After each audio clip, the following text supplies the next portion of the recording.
It's merely 100 million or so. And note that the US military spent over 200 million on essentially a public relations stunt of pretending it could build a port to deliver aid by ship to people that its weapons and assistance were denying aid by land or air.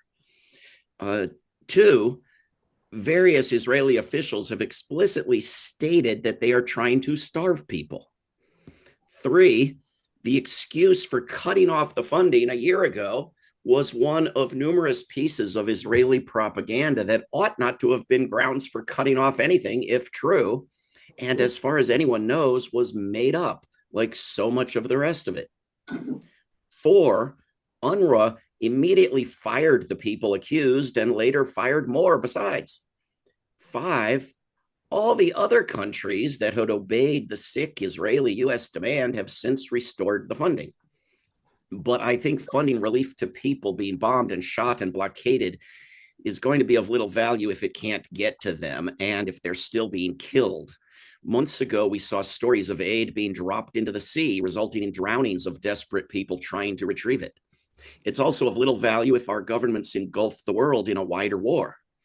What is needed is, of course, to stop sending the weapon day after day, forever and ever, but that doesn't make it untrue.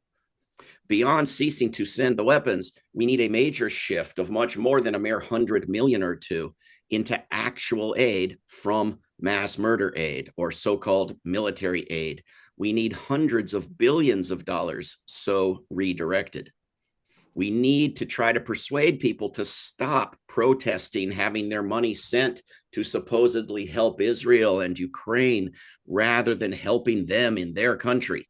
This is not just selfish, but doubly ridiculous because the money is not helping anyone as currently spent, and because it is so much money that it could be spent usefully and help everyone and leave piles behind we'd have a hard time figuring out what to do with.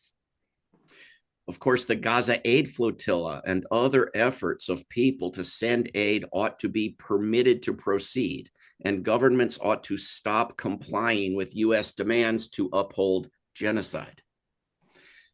Bigoted, Absolutely. bigoted hatred toward refugees from the wars that our governments create ought to be driven out of our governments, but people's desire to remain where they are rather than be ethnically cleansed ought to be respected.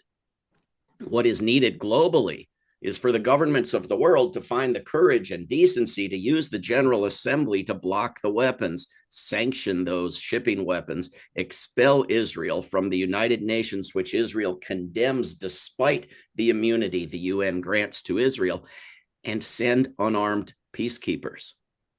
What's needed where I am in the United States is to drop the charade of claiming to be acting by planning a vote in the Senate for weeks hence after a US election on whether to halt illegal arms shipments, and instead act now in both houses of Congress and the White House to uphold the rule of law before it is too late for humanity, not to mention the hapless Democrats' October surprising their sociopathic selves with World War III. And we should be physically surrounding every government not embargoing arms, and every complicit media outlet, and every international criminal court not issuing those arrest warrants until those things happen.